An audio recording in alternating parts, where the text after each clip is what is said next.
So I want to welcome you to the Radical Ideas, where we deep dive into a topic that will help you better manage and grow your firm. And I'm Jody Padar, the Radical CPA, and I'm on a mission to foster real change in the accounting profession.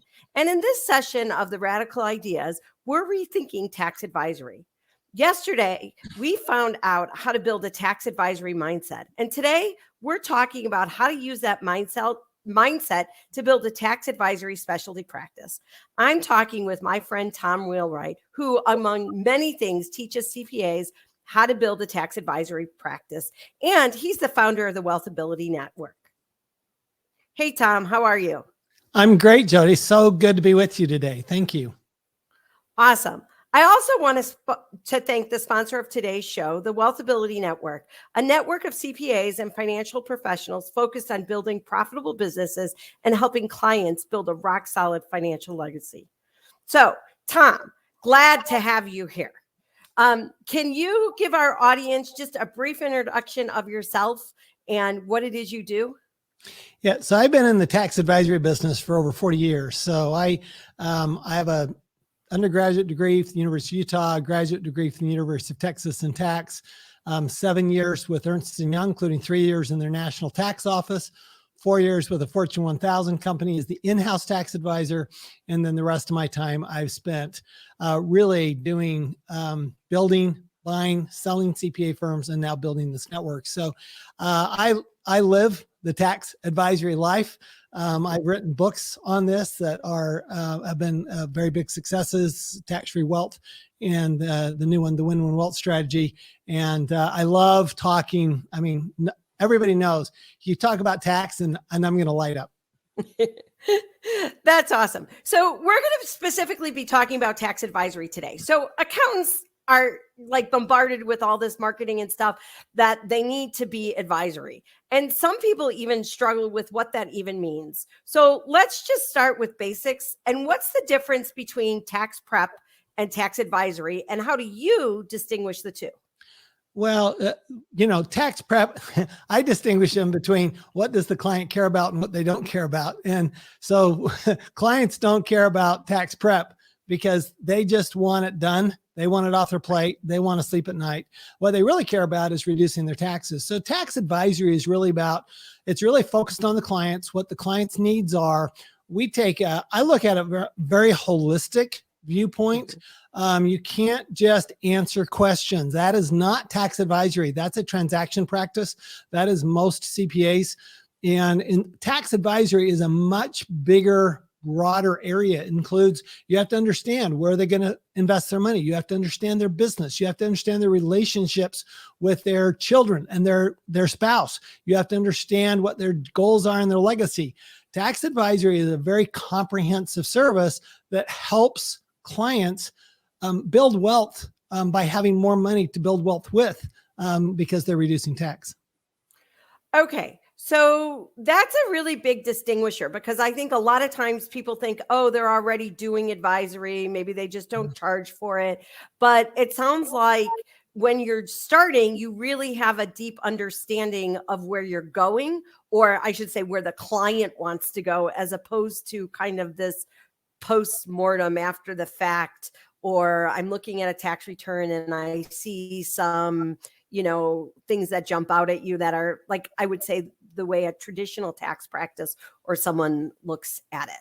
Yeah, for sure. I think that's the biggest mistake that we make as CPAs is we believe that it's up to the client to ask the questions. And really our job, just like a physician's job would be, our job is to diagnose, ask the questions, but not just ask questions about that specific situation. It's like somebody comes up to you and says, well, is this mug deductible? I don't know if this mug is deductible, but what I can tell you is how to make it deductible. So it's a very different mindset. It's shifting from what is and isn't to what can be and what the client wants it to be. And I think that's the biggest distinction. It's focused on the client, not on the transaction. Yeah, no, I think that's a really good distinguisher. And I think it's been one that's been missing in the space, right? Like, I think a lot of people, everyone says advisory, but like, what exactly is advisory? And I think you did a really good job of defining advisory. So let's talk about examples of tax advisory services. So you're starting with this kind of holistic approach in this broad base, but where do you begin with when you start about like, are you going to charge for it? Are you going to get paid for it? And how do you provide advisory services year after year? Because I think, again, in the traditional tax practice, you think, oh, I did planning and that's it. Or like, how does it continue on? And like, how do you turn it from a transaction of tax planning to an advisory relationship? I think that's probably Yeah, I think that's the right question, Jody, is how do you make it an advisory relationship? Because what you have to do is you have to start with that plan. Where do they want to go? Where do they want to end up? It's like, I hear people always say, well, you should do real estate because it's great tax advantages. Well, so does oil and gas have great tax advantages. So does agriculture have great tax advantages. So first of all, we have to understand what is it that they're trying to accomplish in the first place. What do they want? I'll give you an example from a legacy standpoint. My mother wanted to break even. She didn't want to leave us any money, but she didn't want to leave us any debt. Okay. I have other clients that they want to leave their children and grandchildren $100 million business.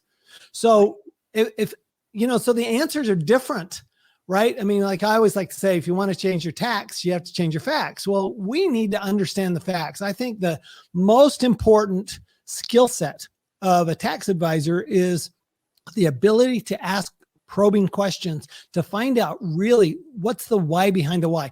Everybody says, I want to reduce taxes. Okay. Why do you want to reduce taxes? Because that's where you start looking at, okay, that's the relationship. If I just answer their question, that's a transaction. But if I ask the why behind, and not just one why, I've got to ask at least two whys. Okay. Why do you want to reduce taxes? Well, I want to pay less tax. Why do you want to pay less tax? It could be that they just hate paying taxes because they hate the government. It could be that they want to pay less taxes because it's keeping them from building wealth. It could be, there's every number of reasons, but once you understand why behind the why, now you can start looking at, all right, wait a minute. So this is the direction we should go, right? If your goal is, my goal is to be, produce this charitable foundation. Okay, well, then we should work our tax plan towards that charitable foundation. If my goal is to leave everything to my children, we should work to that direction. But you can't do it isolated situations. You cannot do it even in a year. If you're or isolated in a year, which I think is where most practitioners stop. They're like, oh, I have my tax plan for this year, and next year I'll create a new plan.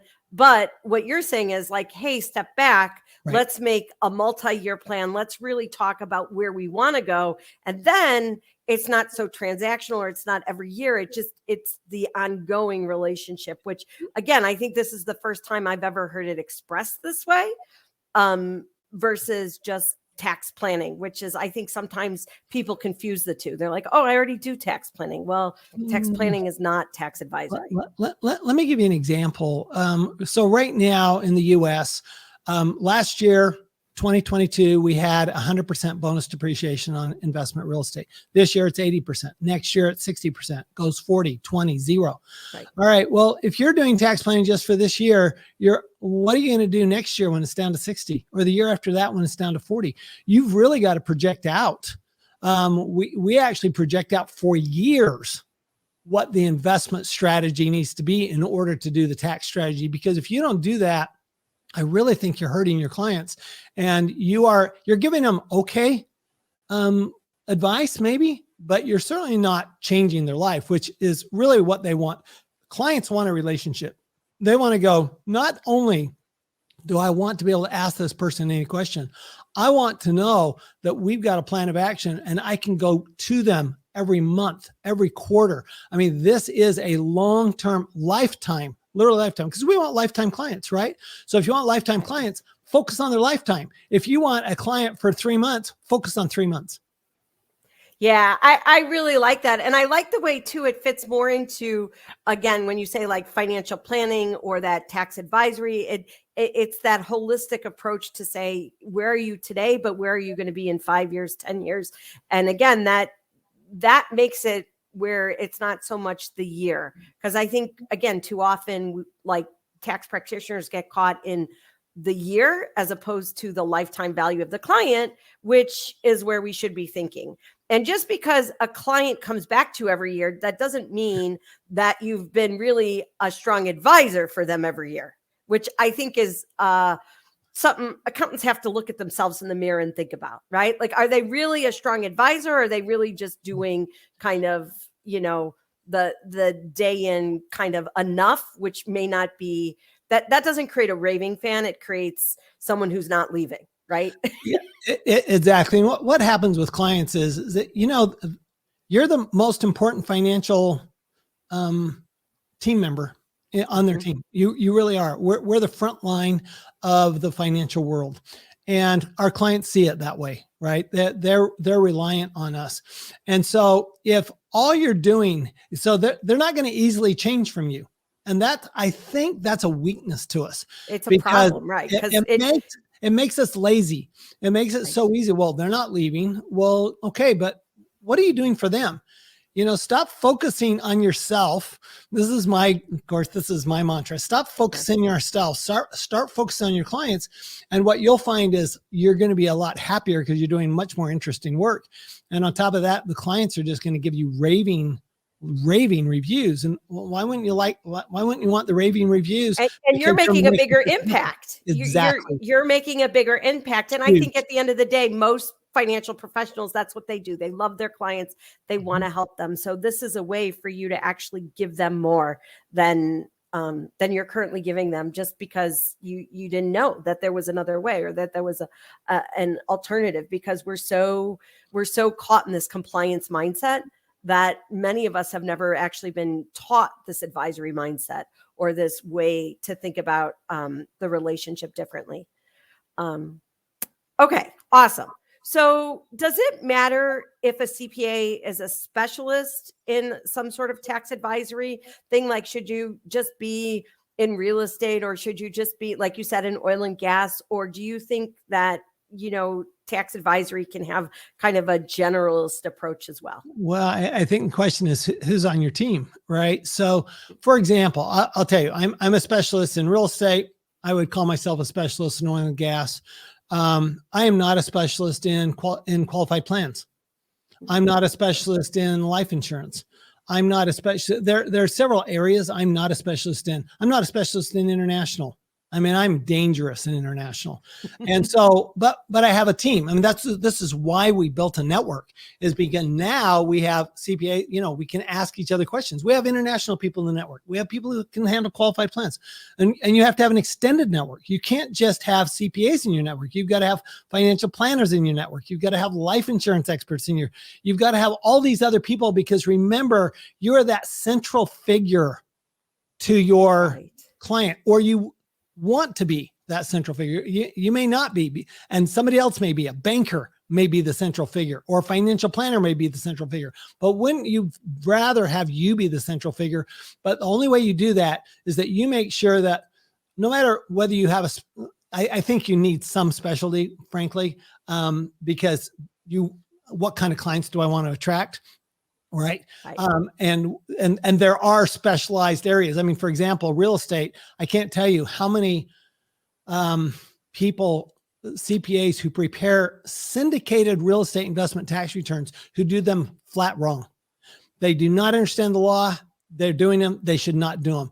I'm a big believer, do what you're really good at and let other people do what they're good at. And so you got to be a generalist from the standpoint that I think you need to understand a little about everything. But I do think that if you're really going to serve in a particular, in a very strong advisory capacity, you probably do need to know a lot about a few things, and then a little about a lot of things. Well, and I think too, that helps you so that you're not always constantly learning, right? Like, I mean, you will always be learning, but like if your clients are similar or whatever, then it's easier to package and do things, because you know exactly who you're serving, how you're serving them, and what they're getting. And again, as we think about like productizing and packaging services, that becomes really critical. Go ahead. So I guess what I'm thinking about too is like, and this is like when I think about, okay, some CPAs are doing tax advisory. They're not just charging for it. But now that I've really understood what you're calling tax advisory, I would say probably 95% of the CPAs are not doing tax advisory. They're doing a transaction-based planning, right? It's not truly an advisory relationship. So how should CPAs think about going about like kind of this transition to advisory? And is there an opportunity to package services together and to really, again, sell it every year as opposed to, where I would say most traditional CPAs would have sold it in the past is like year one, they have a big financial plan and that's the first year and then that's it. And then like the year after, how do you kind of package it so that it's ongoing, et cetera? Well, so I'm old enough to have lived through all these mistakes. So I've made them all. And what I found is that over the years is that really I want to do what I like doing. I want to do what I'm good at and what I can contribute the most to. So that, and if I do that, that's actually who I'm going to attract because that's where my focus is. So, for example, I do have a CPA firm separate from the network, part of the network. And my CPA firm, we only serve entrepreneurs and we only serve a specific type of entrepreneurs. We actually serve only entrepreneurs who their goal is to provide, do good in the world. And actually they have a mission. So they're mission-driven entrepreneurs. I'm not saying I'm right or wrong. It's just that I love mission-driven entrepreneurs. So I want to be around people that I like being around. One of our requirements for somebody becoming a member of our network is I have to like hanging out with them. That's literally one of the requirements. We only have two. The other is that they're an entrepreneur, but the one is I have to like hanging out with them. Why would you want to hang out with clients that you don't like? Why would you want to hang out with clients you can't serve or that you're not good at serving? I think, let's identify who our ideal client is and let's just focus on that ideal client, whatever that means to us.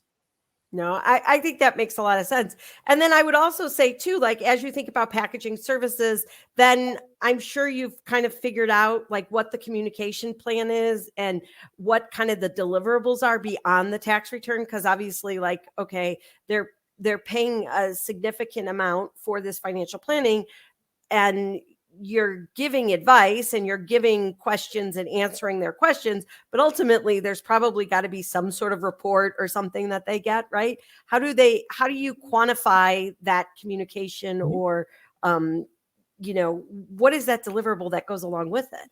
Well, you do, and you have to decide what the deliverable is. For us, we actually built software for this. So we actually have deliverables within the software. But it really starts with that plan, I think, because if you're going to take that holistic approach, and not everybody's going to, but if you're going to take a more holistic approach, then you have to go, okay, so what's the deliverable after step one?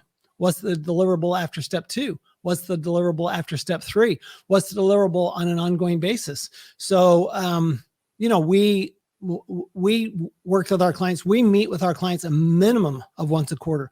Most of our clients we meet with once a month. We're going through their plan on a regular basis. We're revisiting it constantly. And so it's always, we want to be front of mind with the clients, right. But only when we're going to serve them, only when it helps them. Otherwise, they don't want to talk to us. That it needs to be valuable. We need to remember that every minute we spend with them is a minute of their time that they're giving to us too. And we need to value their time, not just value our time, and recognize that we better be awfully darn good. I mean, I speak like you do, Jody, in front of audiences of 1,000, 2,000 people or more. And I'm going, I add up all those hours and I multiply it by what their likely billing rate is. And I'm going, my time had better be worth that much. I just think we owe it to our clients, frankly. Right. No, I think it's really important. And I think what's been missing for this kind of advisory thing is kind of a system or a process. And I think a lot of CPAs, want to know how to do it. And if you think about traditional old school firms, it just wasn't ever taught, right? Like it wasn't, it was, how did you do tax planning? You looked at last year's return, you looked at this year's return, you thought about, okay, where do I see it? You offered it up as advice. Sometimes you didn't even charge for it because you were like, oh, I'm going to get this as a client, right? Which that's a whole nother conversation. And then that was what we consider tax planning and tax advice, which obviously there's so much more to it. And I think there's so much hunger for just a process and a way and an opportunity to learn how to do it the right way, because I think most CPAs want to be that trusted advisor to their client. They just don't know where to begin or how to get started. Yeah. So we all know that we've done a really terrific job of productizing our profession, right? Of commoditizing our profession. We have decided that tax returns are a commodity. So we're going to race to the bottom on the price. We've decided that financial statements are a commodity. So we're going to race to the bottom on the price. I now am seeing online, I'm going, now tax advisory services are being commoditized and there's a race to the bottom in the price. They're just saying, well, we're less than them. We do what they do, but we're less money. I'm just going, first of all, why are you comparing yourself to somebody else? Why don't you say, here's what we do. We're unique in the world, because you are unique in the world. And if we're unique in the world, what do we uniquely provide that you can't get anywhere else? You don't want every client. You just want those clients that want what you deliver, because otherwise you're going to have unhappy clients. So I just think we're once again, I see tax advisory services. It's a hot button and I love that people are talking about it.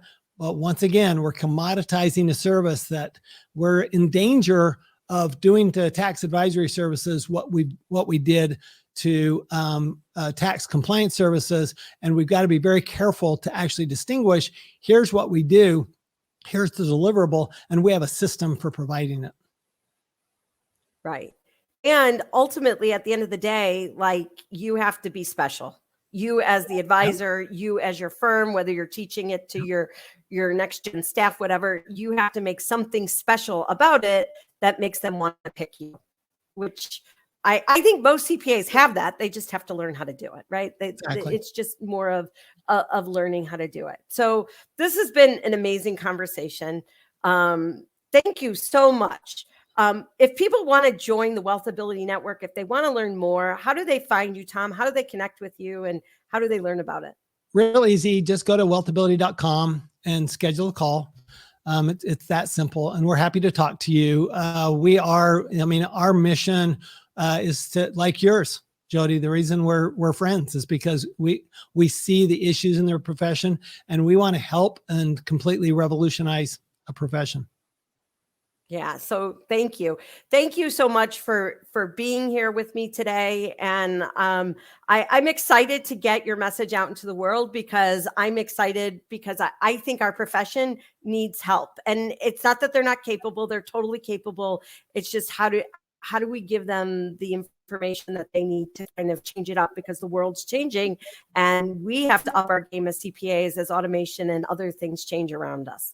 So really, thank you, Tom, for being here today. And then also, I'd like to thank our sponsor, the Wealthability Network. Be sure to tune in again tomorrow at noon Eastern for another episode of Radical Ideas as we continue our tax advisory conversation, exploring the relationship between capacity and pricing. See you then.